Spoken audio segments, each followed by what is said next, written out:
Abusia for ene enkomo bi aba bonten a efa eye ye former president na Addo Akufo-Addo ene eye some eye appointees ho abusia enya sem keto abusia de enkomo na ba ni na efa eye alleged eye 4 private jets or omochira worth eye millions of dollars. Yes, millions and billions of dollars in abusia omochira worth a chese MPP top gurus ni bi atumi secretly omo atumi apurchase this kind jetty omo de ama companies bi say omo emfa enya adwuma emo omo abusia ensem na ba no ano eden allegations we de abusia ensem no ano eden yanko na yentie ensem no mu ankasa enchire mu why na de this kind expose yi de ba about yanko na yentie list of names ben na abusia chese that so say sankofo we atumi apurchase this kind private jet yentie omo yina din emrantese ha eda so aye be media jechop se bese wase ene de ka woni twa channel so bese wase bese subscribe like na busia wa bo aso ahyema for person bi etie no anya bi etie yentie nkoma aba abonten a efa alleged 4 private jets omo cha worth billions of dollars abusia yentie di message a hwan mo ede a yentie mra abusia NPP amanyoko no omo ayese kejiti akromfro no omo ifaade ne pa no mo san so twan omo ho bo amanfo dede abusia enne NK Obrempon aba abonten aba be drop hidden secret bi against NPP amanyoko na abusia very shocking.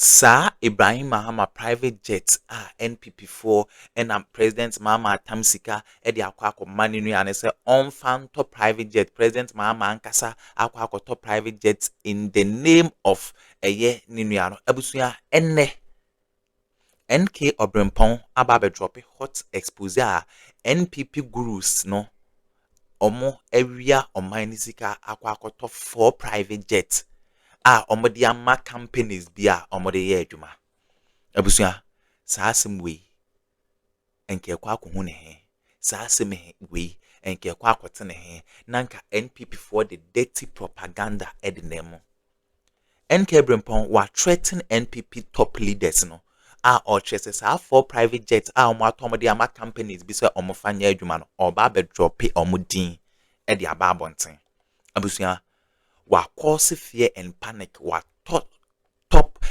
tension they are to NPP amanyoko no ma gurus na omoye involved in sa private jet na omo akoto no abusia I am shishia abom so no enye asem keto amam yanko na yankonko tie NK Obrempon and NK Obrempon asem a oka no very shocking mom yanko na yankonko tie ne nsema ode etudwa medamase bia politics yangusun sa wo man no bia mo ba bi ko private jet ni ade a MPP fo bi atoto a wo mo de ama companies di ye adwuma ma omu yi yenimo mo wo private jet wo MPP we know you Ibrahim Mahama koto ba ko pa na MPP fo bi e wo private jet 4 some of the MPP fo mo ni mo no I don't want to start mentioning names yet edumra ye bebodi with evidence near the ato flight ni din ni bibia ye beye Ibrahim Mahama koto ba ko pe dia Mahama di koko sika nyina na ama no na bibi voice abonten we know you the Republic of Ghana and what is a workasa e wo kwawu business forum a ene ekọ so weekend ya e wo kwawu no amami akai the time na ye kwawu no especially 8 years bia na etwem ko under the MPP under na Addo Akufo-Addo under Alhaji Mahmoud Bawumia under Kenoforiata sabre wanya ne baabi adwane koi na ye kodu kwawu a de ye hunu na se ahihye speakers de dey bo live band de dey bo normal enyumi na yesa na ayensanom na ya kohwe niema bebre edoso but today the Honorable Julius Debra, the Chief of Staff of the Republic of Ghana, together with the President of the Republic of Ghana, His Excellency John Dramani Mahama, are redefining Sanyemano. What much is a kwawu no? And one enye loud music, any alcohol, any indecent dressing, and one betting yakoso ho. Name say Easter Brady Dua, ye betting me for Sakwenya no so. Now ye are building a business is a person. This is leadership. When you can before, this is the kind of leadership woman Ghana here, one may be pushing and not that and die so be abam. And to be biara or cotton kwa business a forum asia, not be busy and so no, and they wouldn't didn't come out, watch the BB when it him. What me and your business partner be, what me didn't come be my warrior and your resource be your baby. That is how we build a country. Kwa obakona ye wo fufuo wa ha na dede na ye no monsa na eniema ensem fatanko an ye hunu but enei so enka obempo me ka se me kokwawu a me kokwawu aye business forum. I want to know something. I want to achieve something. I want to me person me build on my business. Ebi am ideas so me need sa financial capacity no, but yeah the banks nyina kwa business forum ho. And convincingly, wo the opesa wo ye no business ko opesa wo ye no, so what to make actually mo chire mpanifo na eto makoma so a any amount of money some of the banks they are willing to give you for your juma no na financial results ebeba no. This is what we call leadership. Tears under the baby, I will be beside Debbie Aqua, near Kikemusa. I feel we crown woman said Uncle Baby, but it was spectacular. It was awesome. Because of these great ideas from these leaders, His Excellency the President John Dramani Mahama, and after the Chief of Staff of the Republic of Ghana, Honorable Julius Debra. Leaders who think one more dream of mining who say, I was set to me for the year. I was timemufo ye na wo hia adokru wo man ye so timete enti ye mfa kwanya ye betimi ahyehyɛ so a wo bra ye kwakwaji yani no ye betimi so ase asua de we can build on our businesses, not like the MPP.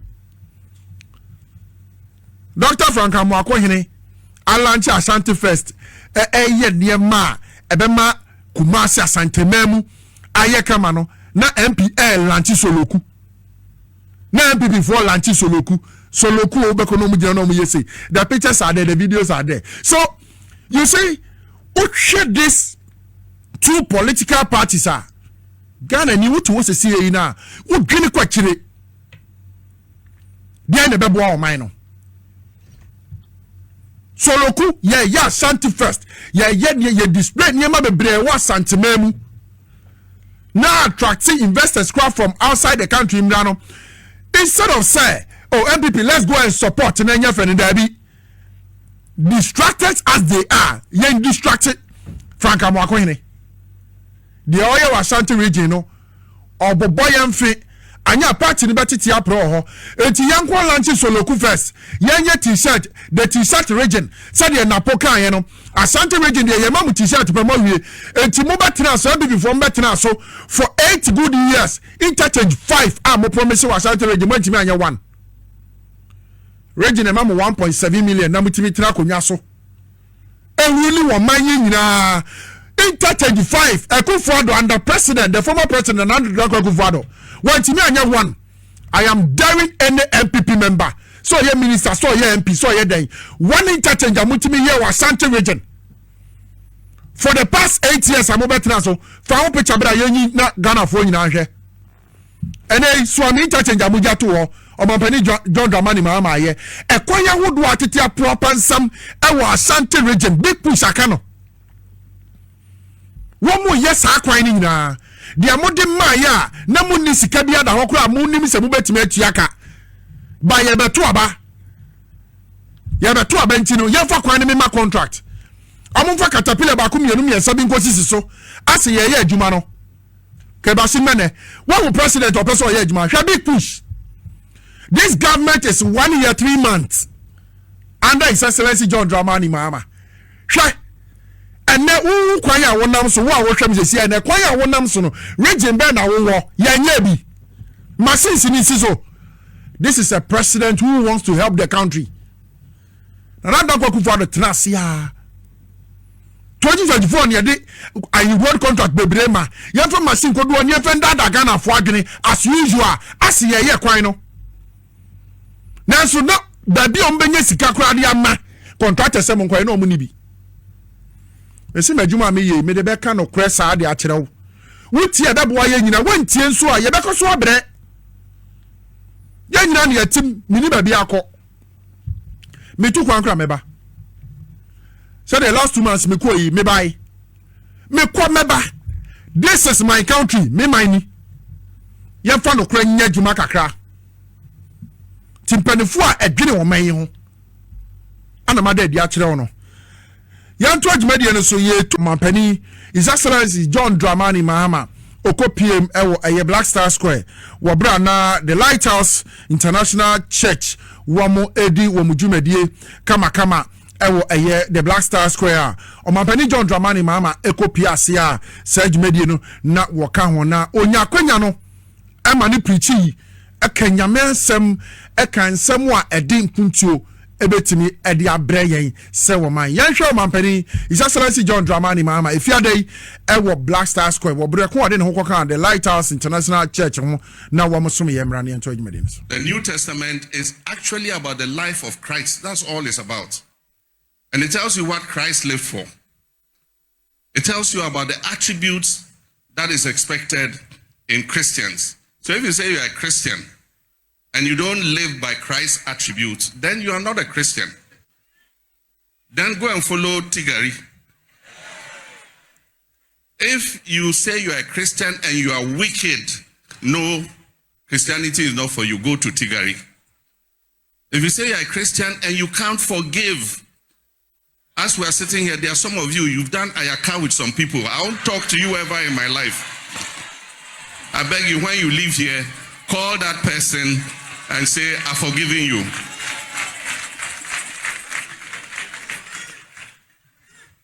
Christ was generous. Christ was generous and kind. Some of you are chisel. There's POP on your hands. If you say you are a follower of Christ, gogonsa kakra gogonsa. Share what you have with your neighbor. His Excellency the President John Dramani Mahama and out is so preach that no me penny be shy and ye didn't come or say obenpon say President Mahama wie say oye president obeye sofo so di akonwa wie say bampani obeye sofo na me enya dia na ye me nwanwa kra ehya dia oye deda say dia na bra botie say na sofo tie anu waka ebinim ho a omde Kristo ni bom ho abodi keke me Kristo ni hwe ni mu bio apart from Sunday na wadware akotena sorry day mu na wase na tade bi efe wakoko dandan ho ato ye retwanwo nyame susumwe mo so sa na ochim wa ha na ode kolesi akotum ni abompa ye yapo wo kofie ne no ano no eno nya nyamesom His Excellency kasa no te ya wose se wo ye Kristo ni a gogo nsama nyamre na utiri mu odin dodo da bia me ka se hwe akyede eye ade a ewo nipa mu onu misika nipa ewo sika okromu a ne one city to for mo be fa na de but we are Christian here Christo assembly church say love your neighbor as yourself wo neighbor na woni ne te no o se do ne se wo ho but ebi na mutiri mo den Yesu na nakoma mu ye na ochade Yesu ni yedi nati no na nakoma mu ye na ochade na ye very kind and so nay ye de Kristo na boy ho asafo hene saa eno pe hwini mu bio ye ntiri mu den owo mfa no o man panin sa gogo nsa ye to adwumade ne so de ama wa ha na ye de ani be kire mu kwawu Easter nyina na yakwako gumu ho na ne anigye no etua so agro ahodo nyina ne yebi na eye the honorable Chief of Staff of the Republic of Ghana Honorable Julius Debra wono ana kwawu business forum a yabo ho ne third edition a wo mo de share so danu ya from on the 3rd to the 5th of April a ekoso ewo kwawu no sa dwumade ni nyina Honorable Julius Debra, the Chief of Staff of the Republic of Ghana, and I said you made na esine so now one must say you made say beboa na build the businesses, I build the contact, I build the one more pese, one mu di jumedi ahodo nyina one mu hia moa. Eti I think last year edition no abrante bi kopie mu ho a no se ohia 450,000 Ghana cedis no dia in adwuma e ho no na ADB Agriculture Development Bank eso abrante mi sebra ya beba se sika no fa koye wadwuma no. This is the third edition of it. Not just a woman say jumedi years no de etoso bako miensa eno ana Easter year twam ye wo mu kopie mu nti wo hwa wo screens ne so a crofo businesses ahodo a wo mu koye omutimi showcase ye so obi amra no mehwa bi wo betimi kura a draw ideas kakra ho na de akọ wo de eno nti ana kwa business forum aba etnase a ehwe na aboa Ghana nipa hodo bia wo pese wo ye business no wo hiamoa ana wo nya business bi hunim de se wo bomode de ho kan ho a wo behunu bi na Honorable Julius Debra, the Chief of Staff of the Republic of Ghana, ekasa kakra wo bra eye kwa business forum ne kwaso efa ekwan a wujumedi a wudi ana business a wo no ebetumi afa so na anyini ya hwe wo bra na Honorable Julius Debra ekasa wo kwa business forum na asembra ne ento adwumedi ne so. Exchange resilience and expand GDP through value addition rather than dependence on raw output alone. If we want a bigger economy, a more stable economy, and a more inclusive economy, then manufacturing must sit at the center of our growth strategy. Building a new compact between government and business is a must. Government has a duty to create the enabling environment, policy clarity, macroeconomic discipline, infrastructure, efficient regulation, skills development, and reliable power. Those responsibilities matter because serious businesses can only thrive when the fundamentals are strong. But business must also rise to the moment. The private sector must invest boldly, innovate consistency, formalize where necessary, and scale beyond comfort. We must build firms that think not only about immediate margins, but about long-term competitiveness, resiliency, and national impact. If we are serious about national transformation, then government and enterprise cannot operate as strangers and adversaries. They must work as partners in one common mission to build a stronger, more productive, and more self-confident Ghanaian economy. Resilience, competitiveness, and the need for long-term thinking is necessary. We are operating in a world of uncertainty. Global conflict, supply chain disruptions, inflationary pressures, and geopolitical shocks all travel quickly into domestic business conditions. That means the language of enterprise today must also be the language of resiliency. We must build firms that can withstand shocks, adapt quickly, and remain competitive, even when the external environment becomes difficult. That requires stronger institutions, better planning, more local production, deeper supply chain, and a serious commitment to sustainability and governance. The businesses that will endure over the next decade will not only be profitable, they will also be disciplined, accountable, innovative, and built for longevity.